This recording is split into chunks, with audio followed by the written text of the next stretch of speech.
area of fascination is the Gundam franchise. Gundam is a prolific anime franchise that is practically synonymous with the mecha genre.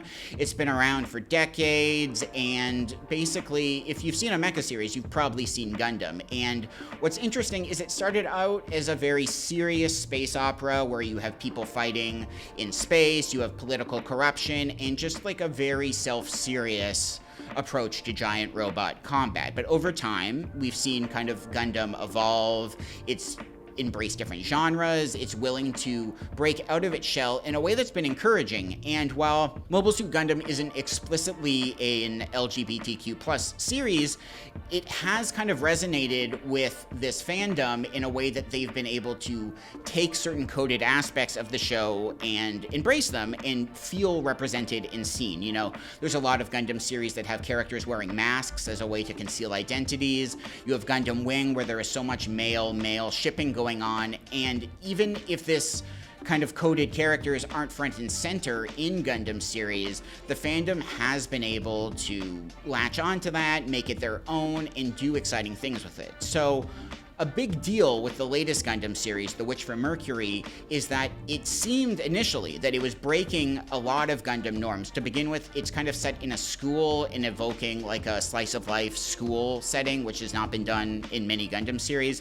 And it also has two female protagonists. And basically, one of these characters gets in a duel to win the other's hand in marriage, and you have these two female characters that are ostensibly engaged over the course of the show. Now, this was a big deal when The Witch from Mercury came out, and it brought in a lot of people that would have never watched a Gundam series before. And at the end of the day, that's very positive, you know? Audiences feel like they're being represented and seen in a way that was never really done in Gundam before, but what has been very surprising is now that The Witch from Mercury is over, there was an interview in Gundam Ace magazine where one of the voice actors for these characters basically alluded to their characters being married. And at the end of the series, we see these two female characters with what appear to be matching wedding bands.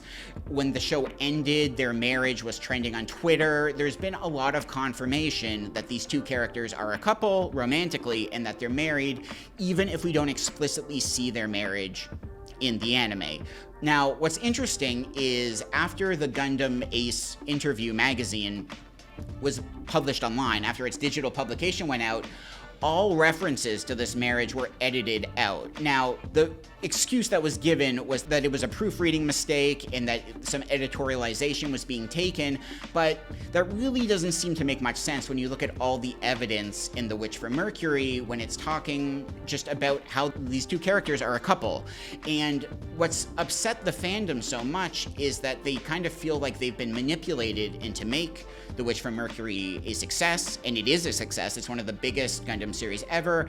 Its toys are selling so much, like it's really found a lot of success, but now that the show is done and successful, these fans that finally felt represented are feeling like they've been discarded, that their interpretation of the characters doesn't matter anymore, and now that this show is a success, they're not needed, and basically been gaslit to think that, like, you've interpreted this product wrong, even though everything in The Witch from Mercury has been confirming this kind of relationship the entire time.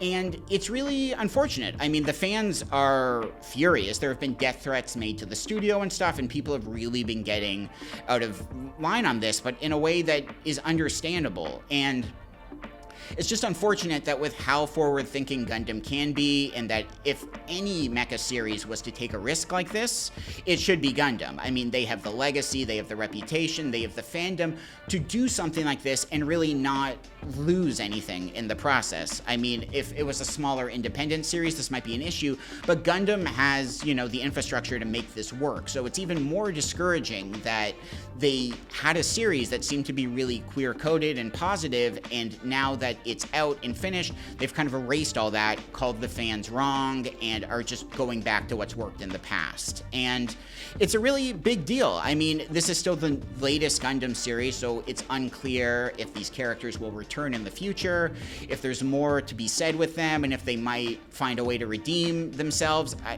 think that's unlikely, though. Like, it really does seem like Gundam is just going back to what's worked, and aren't interested in any more Witch from Mercury, even though you could get a movie out of the show, you could get more seasons out of this show, but seems like they just want to wipe their hands clean of the situation. So it should be really interesting to see the future of Gundam, if they continue to avoid queer-coded characters, or if there is a way that they can make amends for this, or show that, you know, they might have been a little reactionary here and just not done the right thing that fans care about the most. So we'll continue to see where Gundam heads in the future, but for now, it's kind of fascinating that I've never seen a fandom turn so quickly on a show, and that they took the very thing that audience loved about this show, erased it, and made the fans just furious in the process. It's fascinating.